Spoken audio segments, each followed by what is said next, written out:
toi, Laura, j'ai l'impression qu'on milite et qu'on s'engage pour notre si jolie planète. Mais ça fait du bien. Eh oui, ça fait du bien parce qu'on a l'impression que tout ce qu'on nous dit, finalement, ça rentre dans les plus jeunes, les moins jeunes, et qu'on prend des décisions. En tout cas, qu'on fait un pas, chacun fait un pas pour améliorer la situation. Et c'est ce dont je vais vous parler ce matin.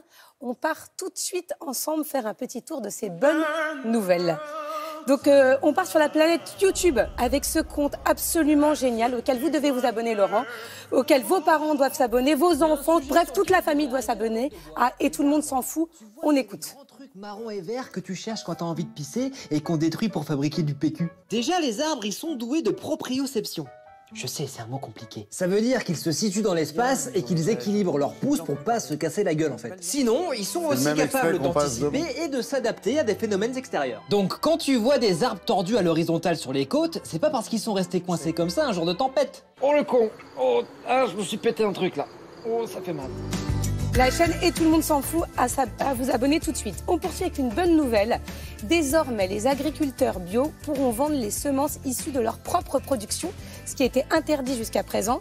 Ainsi en ont décidé les députés européens aux grandes dames de Monsanto, puisque jusqu'à présent, seules les semences répertoriées dans ces catalogues officiels pouvaient être vendues, et ce qui entraîne une standardisation et un appauvrissement de notre biodiversité.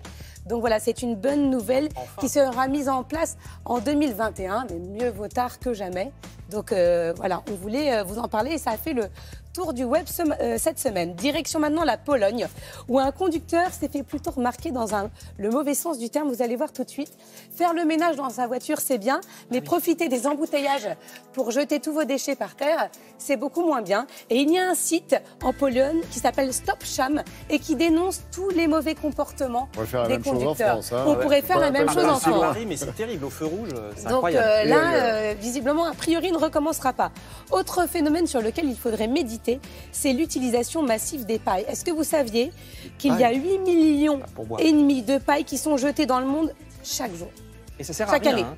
Oui, non, mais ça sert à rien. Ça sert. On peut boire sans paille. Une start-up, des jeunes lycéens strasbourgeois, alors en français, ont décidé de créer des pailles tout simplement biodégradables. Voilà. Qu'on n'y ait pas pensé plus et ils ont fait ces pailles-là à base d'amidon. C'est très bien. On les félicite. Donc maintenant, faites attention et surtout, il faut parler aux restaurateurs parce que c'est eux qui en consomment le plus. Achetez des pailles biodégradables. Et on termine avec le compte Instagram à suivre cette semaine. Si vous ne faites pas partie des presque 23 millions d'abonnés de Leonardo DiCaprio, allez-y, abonnez-vous. Alors, on va sûrement décevoir certaines fans. Vous n'avez pas de photos de Leonardo en maillot de bain, mais que des photos de notre planète. Il vous incite à la sauver, à en prendre soin. Son compte est absolument génial. Elle était très belle, celle-ci, avec le rhinocéros et ce Rangers qui était au chevet de la bête. C'est tout? Voilà, bah oui. C'est vachement bien. Moi, j'aurais bien encore fait 2-3 minutes comme ça, là, sur... On va faire régulièrement les bonnes nouvelles de notre planète. Ça fait du bien. Oui, c'est vrai, complètement.